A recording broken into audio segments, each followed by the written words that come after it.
టైంలో అక్కడ నా తమ్ముడు గుణ ఉన్నాడు కాబట్టి బతికిపోయాడు.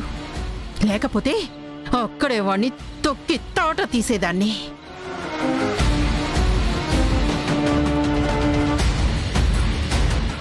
ఈ శక్తి తెలియక చాలా తప్పు చేశావురా తరుణ్.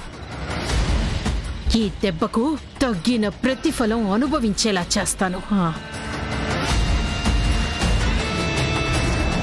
అమ్మా అంట అమ్మా, జాలి దయ లేకుండా నిన్ను నా మొహం మీద పడేసి వదిలేసి వెళ్ళిపోయిందే.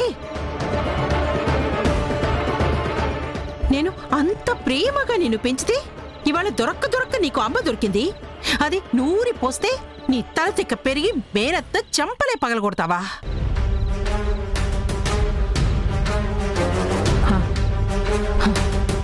ఎన్ని రోజులు మీ అమ్మ మీ నాన్న నీకు కాపలాగా ఉంటారో నేను చూస్తాన్రా.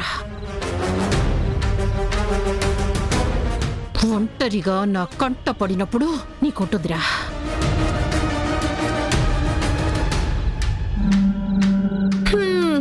వద్దు శక్తి వద్దు. తరుణ్ దెబ్బకి దవడలు కదులుంటాయి. ఇప్పుడు పళ్ళు పటపటలాడిస్తే ఆ పళ్ళు 4 రాలి ముత్యాల నేల మీద దొరలొచ్చు.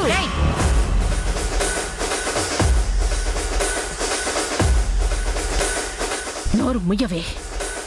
రాలాల్సింది వాడి పళ్ళు, రాలగొట్టాల్సింది నేను. ఆవేశపడకు శక్తి. కాలం వెనక్కి తిరుగుతున్నట్టుంది. నీ టైం అసలే బాగోలేనట్టుంది. ఒకప్పుడు నువ్వు వాళ్ళ అమ్మని తన్ని తరిమేశావు. ఆ తర్వాత వాళ్ళమ్మ నిన్ను కొట్టింది. ఇప్పుడు కొడుకు కూడా కొడుతున్నాడు. ఇలా వంతులు వేసుకుని రేపు ఒకళ్ళు తర్వాత ఒకళ్ళు ఎవరెవరు నీ చెంపలు పగలగొడతారో అని తలుచుకుంటేనే భయం వేస్తుంది శక్తి. నిన్ను చూస్తే జాలి పడాలో జరిగిన దానికి బాధపడాలో అర్థం కావడం లేదు. అర్థం కాకపోతే తల గోడకేసి కొట్టించావు. అసలే బాధ భరించలేక నేను చేస్తుంటే పక్క నిలబడి నస పెడుతున్నావు. నా కొడుకు ఆ ధరణిని ముట్టుకున్నాడని ఆ తరుణ్గాడు మమ్మల్ని కొడతాడా? చెప్తా, ఇంతకింత కుమిలిపోయేలా చేస్తా. రే ధీరజ్, చెప్పమ్మా. ఇన్నాళ్ళు నిన్ను ఆపాన్రా, కానీ అమ్మగా ఇప్పుడు చెప్తున్నాను. నువ్వు టచ్ చేస్తేనే వాడంత టెంపర్మెంట్ చూపించాడు కదా, చెంపలు పగలు కొట్టాడు కదా, నీకు ఫుల్ పవర్స్ ఇచ్చేస్తున్నాన్రా. దాన్ని ముట్టుకోవడం కాదు, దాని జీవితం మైల పడేటట్టు చెయ్యి. ఆడుకోరా, ఆడుకో. దాని బతుకుతో ఆడుకో, అనుభవించు. నువ్వు పొద్దున్న ఏం చెయ్యాలని ట్రై చేసావో అది నిజం చేయరా. Go head. శక్తి, అవసరమా? తొందరపడకు. నీకనవసరం. నువ్వు నోరు మొయ్. ఎప్పుడు ఏది ఎక్కడ ఎవరు ఎలా చేయాలో నాకు బాగా తెలుసు. పోరా, ఈ మమ్మీ నీకు ఫుల్ పర్మిషన్ ఇచ్చింది. చెలరేగిపో, అనుభవించేయి. దాని బతుకు సర్వనాశనం చేయి. వాడు నీ చెంప మీద కొట్టాడు కదా, నువ్వు దాని బతుకు మీద కొట్రా.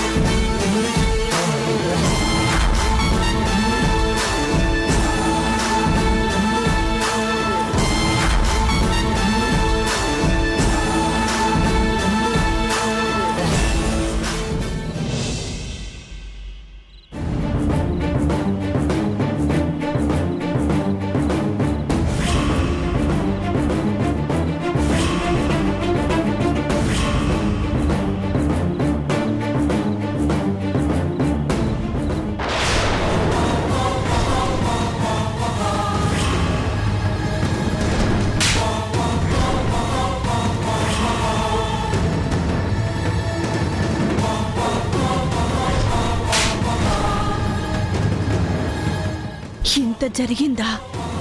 అందుకేనా మీ అమ్మ అదోలా ఉంది, నువ్వు బాధగా ఉన్నావు? ఆ ధరణిని అమ్మని నేను దగ్గర చేయాలని ట్రై చేస్తుంటే దేవుడు ఇంకా ఇంకా అపార్థాలు పెంచి దూరం పెంచుతున్నాడు. ఇలా అయితే ఎలా? నా ప్రయత్నం ఎలా సక్సెస్ అవుతుందో? ఈ అపార్థాలు తొలగి వాళ్ళు ఎప్పుడు ఒకరినొకరు అర్థం చేసుకుంటారు, ఎప్పుడు ఒకటవుతారు?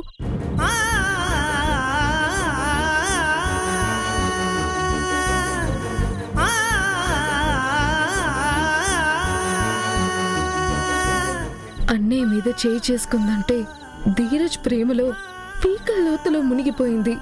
ఈ స్టేజ్లో వాడు జట్టవాడని చెప్పి కన్విన్స్ చేయడం చాలా రిస్క్. అయినా వదిలేస్తే ధరణి లైఫ్ నాశనం అయిపోతుంది. తప్పు చేసావురా, చాలా పెద్ద తప్పు చేసావురా హరి. తప్పు చేశానా? అవునరా, తప్పే. ఆ దుర్మార్గుని ఒక్క దెబ్బ కొట్టి వదిలేయడం తప్పే, 100% తప్పే. కాళ్ళు చేతులు విరిచేసి జీవితంలో ఎందుకు పనికిరాని వేదవని చేయకుండా నువ్వు వదిలేయడం తప్పేరా, ఖచ్చితంగా తప్పే. వాడు కాని వాడి తల్లి కాని మాటలతో మందలింపులతో మారే రకం కాదురా, నరికి పోగులు పెట్టాలి. అమ్మా, ఏం మాటలవి?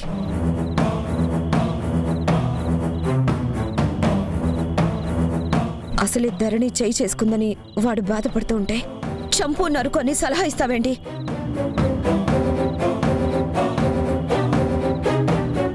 చిన్న దెబ్బకే ధరణి అంతలా రియాక్ట్ అయింది. ఇప్పుడు అంతకు మించి ఏమైనా చేస్తే మనం మంచి చేయబోయి ధరణికి చెడు చేసిన వాళ్ళలా మిగిలిపోతాం. పిచ్చే, ప్రేమ పిచ్చిలో పడితే ప్రపంచం కనపడదు. మంచి చెడు వదిలేస్తారు, గుడ్డి వాళ్ళలా మారిపోతారు, మాయ మాటలు నమ్ముతారు. కానీ మంచి తలకెక్కించుకోరే. అమ్మా, నువ్వు కాసేపు కామ్గా ఉంటావా? ఉంటానే. మీరు కామ్గా ఉండండి, నేను కామ్గా ఉంటాను. వాడు వాడమ్మ పెట్టరేగిపోతారు.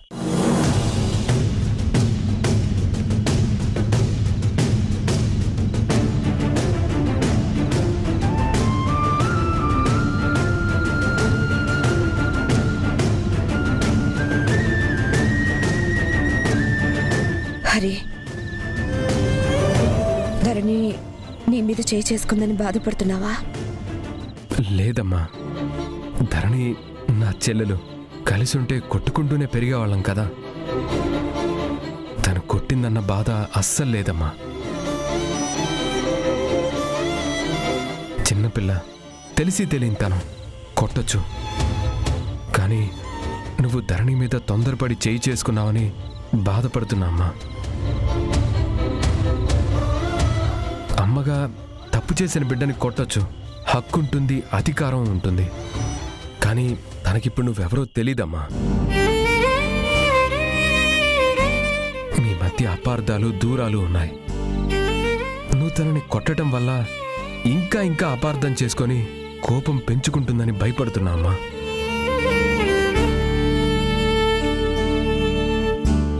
తప్పు ఎవరిదైనా కావచ్చమ్మా, కానీ ఇప్పుడు మనం ఉన్న సిచ్యువేషన్లో మన మధ్య ఇంకా ఇంకా దూరం పెరగకూడదు కదమ్మా. ఆలోచిస్తే తప్పే చేశానేమో అనిపిస్తుంది. ఆలోచించడం కాదమ్మా, ఎలాగో తప్పనుకుంటున్నావుగా. ఒక్కసారి ధరణికి ఫోన్ చేసి సారీ చెప్పేయమ్మా. ఏంట్రా, మీ అమ్మ సారీ చెప్పాలంటున్నావా? అమ్మమ్మ ప్లీజ్, ఈగోలకు పోయే టైం కాదు. పిల్లలు తప్పు చేశారని కొట్టినప్పుడు వాళ్ళు అలిగి బొంగమూత పెట్టుకొని చూస్తున్నప్పుడు అమ్మా నాన్నలు బ్రతిమిలాడుతూ తప్పేరా, నేను నిన్ను కొట్టడం తప్పే అని చంపలేసుకుంటూ వాళ్ళని గారాబం చేస్తూ బ్రతిమిలాడుకుని బుజ్జగించి వాళ్ళ కోపాన్ని తగ్గిస్తారు కదా. అలాగే ధరణికి నీ మీద ఇంకా ఇంకా కోపం రాకుండా సారీ చెప్పేయమ్మా ప్లీజ్.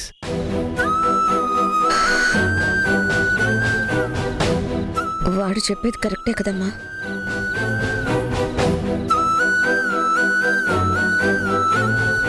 అమ్మ ఇప్పటిదాకా నా మూలంగా బాధపడింది. ఇప్పుడు ఇద్దరి మూలంగా బాధపడడం చాలా బాధ అనిపిస్తోంది. ఇక ముందెప్పుడు అమ్మని బాధ పెట్టకూడదు, హార్ష్గా మాట్లాడకూడదు. అమ్మకు అండగా తోడుగా ధరణిని కలిపే ప్రయత్నంలో హెల్ప్గా ఉండాలి.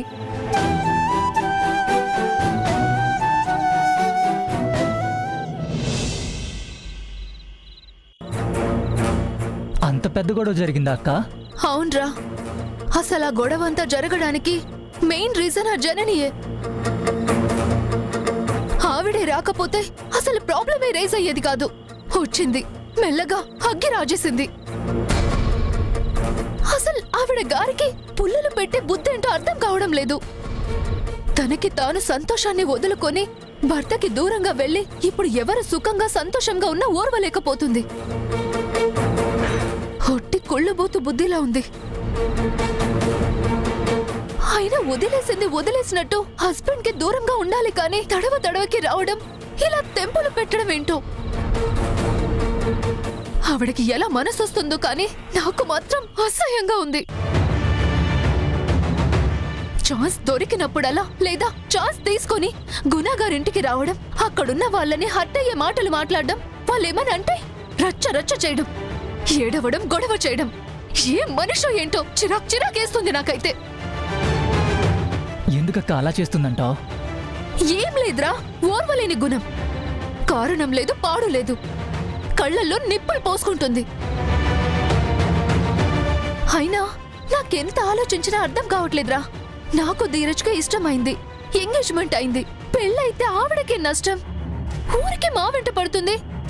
ధీరజ్ మంచివాడు కాదని చెప్తుంది, కాకపోతే నాకు నష్టం. తనకేంటి? ఏదేదో చెప్తుంది. తెగ ఓవర్ యాక్షన్ చేస్తుంది. అప్పుడెప్పుడు ఆవిడ హెల్ప్ చేసిందని అభిమానిస్తే, మంచి మాటలు చెప్పిందని విలువిస్తే, ఇవాళ నా వెంట పడి వేధిస్తుంది. నా సుఖ సంతోషాలకు అడ్డుపడుతుంది. పెళ్లి చెడగొట్టాలని ప్రయత్నం చేస్తుంది. సాడిస్ట్ లా బిహేవ్ చేస్తుందిరా. చాలా టూ మచ్ గా బిహేవ్ చేస్తుంది. నేను కాబట్టి ఏదో పెద్దవిడన్న రెస్పెక్ట్ తో ఆగుతున్నాను. అదే మరొకళ్ళైతే ఆవిడేం ప్రయత్నాలు చేస్తే ఏముందక్క? మిగతా వాళ్ళంతా నీ పెళ్లికి సపోర్ట్ చేసేవాళ్లే కదా. సపోర్ట్ చేసేవాళ్లే కానీ ఎప్పుడు తరుణ్ అన్నయ్య బ్రెయిన్ వాష్ చేసిందో తను ఆమెను సపోర్ట్ చేస్తున్నాడు. తను, మధు, తరుణ్ ధీరజ్ తో పెళ్ళొద్దనే వాళ్లే. అటు గుణ గారికి జనని, తరుణ్ చెరో పక్క చేరి వారి మైండ్ ని పొల్యూట్ చేస్తున్నారు. అవును, ఈవిడ వల్లే తరుణ్ అన్నయ్య మీద చేసుకునే పరిస్థితి వచ్చింది. అనవసరంగా ఆవేశంలో రాంగ్ డెసిషన్ తీసుకున్నానని ఫీల్ అవుతున్నాన్రా. నేనంటే అన్నయ్యకి చాలా అభిమానం. నేనే హర్ట్ చేశాను. ఆ జనని వల్ల నేను బ్యాడ్ అవుతున్నా.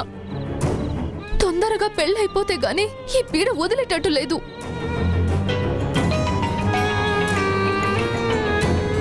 అక్క గుణగారు ఫోన్ చేస్తున్నారు, మాట్లాడతావా? మార్నింగ్ జరిగిన గొడవ గురించి ఫోన్ చేస్తున్నారేమో, ఓసారి మాట్లాడక్క. వద్దురా, కట్ చేసే. వద్దురా, ఇప్పుడు ఎవరితో మాట్లాడాలని లేదు. బాగా డిస్టర్బ్డ్ గా ఉన్నాను.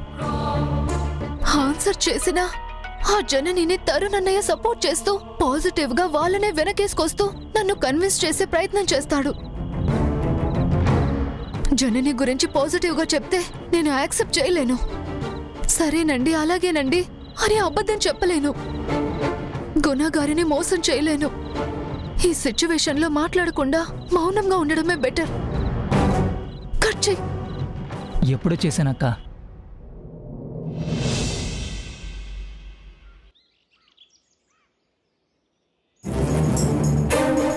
అవునా? అంత పెద్ద గొడవ జరిగిందా? అవును అంకుల్, నేను ఆ మ్యాటర్ అంత సీరియస్ అవుతుంది అనుకోలేదు. వాడి బిహేవియర్ నాకు అస్సలు నచ్చలేదు. వాడు ధరణి మంచితనాన్ని అడ్వాంటేజ్గా తీసుకొని తప్పుగా బిహేవ్ చేస్తుంటే చూస్తూ ఊరుకోలేకపోయాను. అందుకే అంతలా రియాక్ట్ అవ్వాల్సి వచ్చింది.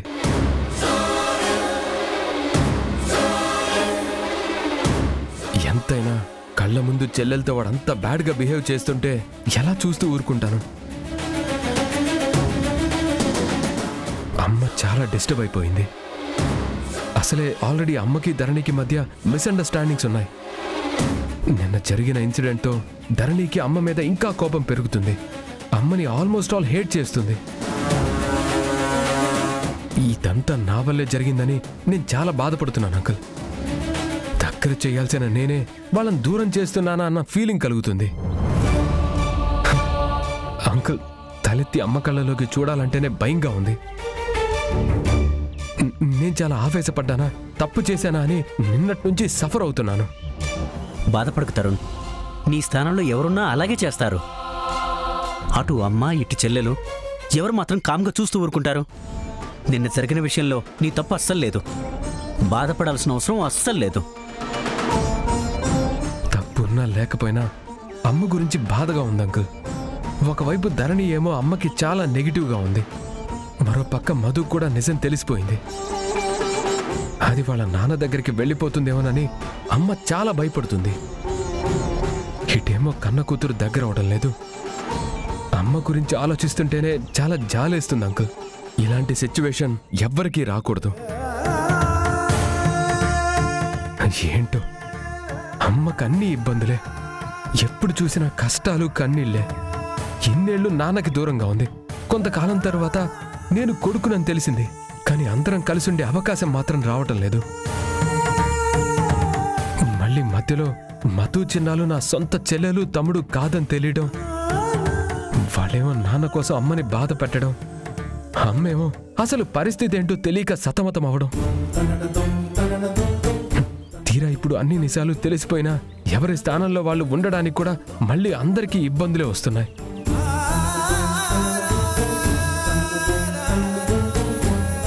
ధరణి ఏమో కన్న తల్లిని అసహించుకుంటుంది, అమ్మేమో అది వెళ్ళిపోతుందేమోనని బాధపడుతుంది. టోటల్గా కన్ఫ్యూజ్ అయిపోయి చాలా ట్రబుల్ ఫేస్ చేస్తుంది అంకుల్.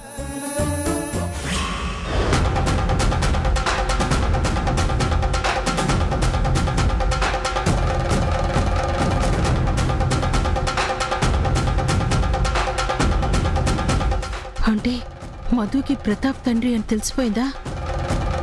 నేను విన్నది నిజమేనా? మధుకి తన తండ్రి ఎవరో తెలిసిపోయిందని చెప్తున్నాడు. నిజమేనా? నీకు ఆ మాట వినపడిందా? వాడన్నది నువ్వు విన్నది నేను విన్నది ఒకటే. ఒకళ్ళకి ఒకలా ఇంకొకళ్ళకి మరోలా ఎందుకు వినపడుతుంది? నీకేం వినపడింది చెప్పు, నేను కన్ఫర్మ్ చేస్తాను.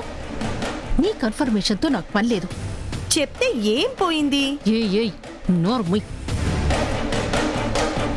యువతల నేను టెన్షన్ పడిచొస్తుంటే నువ్వొకదానివి.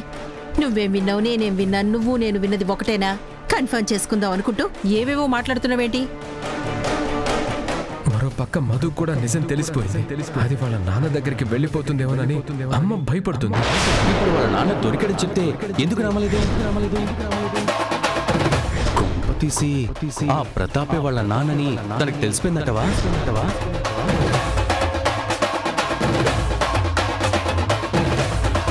ఎస్, అంటే అప్పుడే దానికి ఆ విషయం తెలిసిందన్నమాట. ఎప్పుడంటావు? ఆ మధు ధీరజ్ గాడిని చెంప మీద కొట్టినప్పుడు, వాడు రా మీ నాన్నని చూపిస్తా అంటే రాను పో అని వాడిని నెట్టేసినప్పుడు. కరెక్టే, ఇప్పుడు అర్థమైంది అప్పుడు అలా ఎందుకు చేసిందో.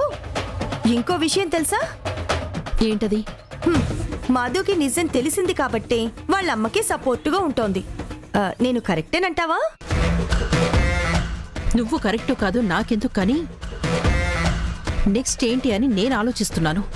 ఇందులో ఆలోచించడానికి ఏముంది? మధుకి నిజం తెలిసింది, ప్రతాప్ గారు రాగానే మధు వాళ్ళ నాన్న దగ్గరికి వెళ్ళిపోతుంది. అప్పుడు అందరికీ నిజం తెలిసిపోతుంది. వాళ్ళ గ్రూప్ ఫోటోకి శుభం కార్డు. నీకు నాకు నీ కొడుక్కి మెడలో బాబు ధర్మం, అమ్మ ధర్మం, అయ్యా ధర్మం అని బిళ్ళలు వేలాడతాయి.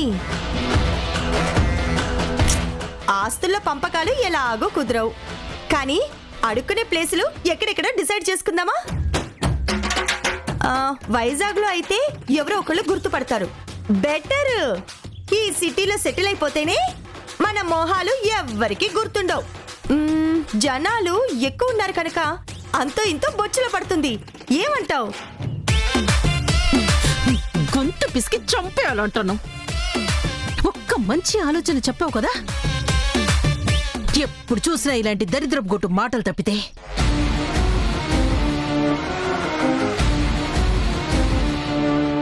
ధరణికి ఏదో ఒక క్షణంలో నిజం తెలిసిపోతుంది. నాకు టెన్షన్ వస్తుంది. తెలిసిపోయిన తర్వాత మన పిక్చర్ అదే కదా, అందుకే ముందు జాగ్రత్త పడటం మంచిదని ఆలోచిస్తున్నాను. ఏయ్, ఆలోచన లేదు గీలోచన లేదు. వెళ్ళు వెళ్ళి ఇక్కడ నుంచి వెళ్ళు. ఛీ,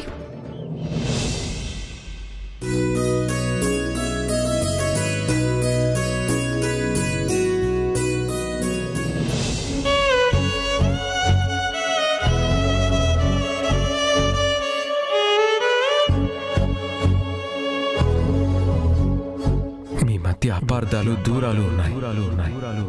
నువ్వు తనని కొట్టడం వల్ల ఇంకా ఇంకా అపార్థం చేసుకొని కోపం పెంచుకుంటుందని భయపడుతున్నామా? తప్పు ఎవరిదైనా కావచ్చమ్మా, కానీ ఇప్పుడు మనం ఉన్న సిచ్యువేషన్ లో మన మధ్య ఇంకా ఇంకా దూరం పెరగకూడదు కదమ్మా.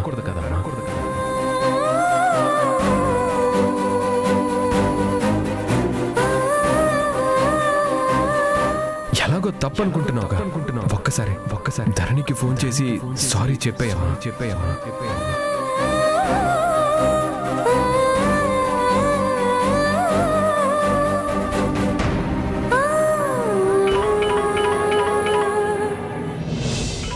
ఈవిడేంటి ఇప్పుడు చేస్తుంది? చెప్పు జనని.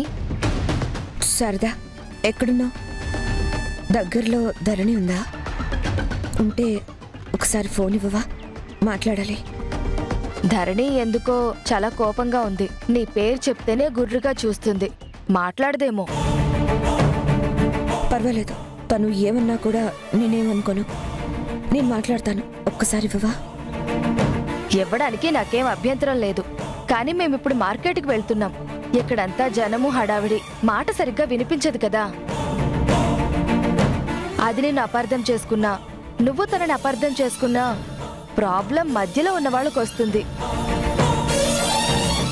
మేం కాసేపు ఆగి ఇంటికి వెళ్తాం కదా, అప్పుడు చెయ్యండి, అప్పుడు ఇస్తాను. శారదా,